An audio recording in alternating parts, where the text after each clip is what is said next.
Hello students, my name is Arshna Garg and today I am coming with a very interesting topic for the NCLEX point of view.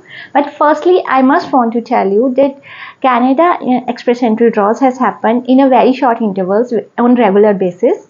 And this is very good news for all of the students who had made their profile in Express Entries, and they are suggested to check their profile regularly. And those students who didn't have their profile right now are please requested to make their profile as soon as possible. And if you need any kind of question or help, you can contact us. We will also provide you help how you can make your profile on Express Entries. So firstly, I want to tell you that it is not important to go to Canada. It is important that you get a good job in Canada, because the survival there is very difficult if you are not earning.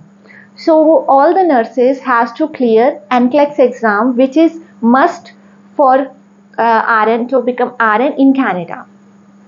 In NCLEX exam, you can be asked so many interesting topics, but today I had presented a topic which is very important, and I am very sure that you will get 2 questions from this topic, and this is 100% surety that you will ask 2 questions in NCLEX exam in this topic.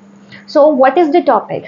The topic is Naegele's rule. It has 3 popular names, and in NCLEX exam you can be asked from these 3 popular names. Understood? The first name is Naegele's rule and the second name is pregnancy outcome.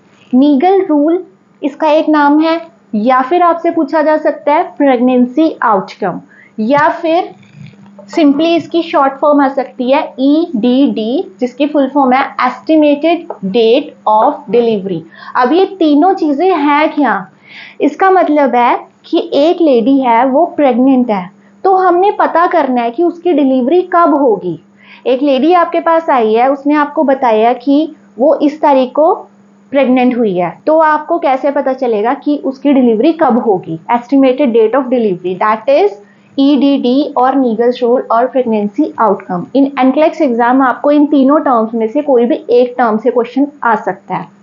Now there is a German obstetrician whose name was Franz Karls. Sometime they can ask who discovered this formula. So Franz Karls has discovered this formula.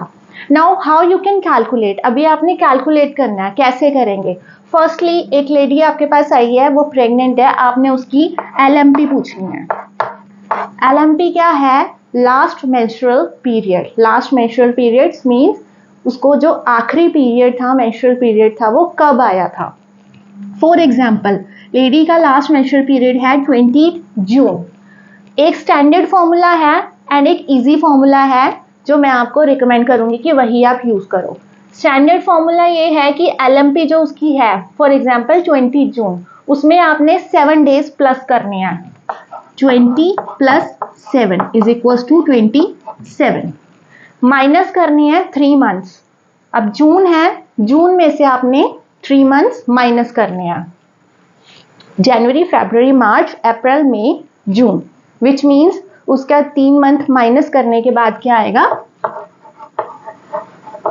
March. And 1 year. अगर हम इसमें 1 year plus करेंगे, that comes 2023, क्योंकि वो हमारे पास 2022 में आई है. तो ये एक स्टैंडर्ड फॉर्मूला है कि LMP plus 7 days minus 3 months plus 1 year. और इसका एक और इजी फॉर्मूला है, उसके लिए आपने क्या करना है? LMP plus 9 month plus 7 day simple, यानी कि LMP 20 June, same 20 plus 7 is equal to 27. जून में हमने, आपको पता होगा कि एक जो बेबी है वो मदर के वूम में 9 मंथ तक रहता है, तो ये आपको सिंपल याद रहेगा कि 9 मंथ. जून में आपने 9 मंथ प्लस कर देनी है. जुलाई, अगस्त, सितंबर, अक्टूबर, नवंबर, दिसंबर, जनवरी, फरवरी, मार्च. 9 month means March. And next year क्या हो गया? 2023.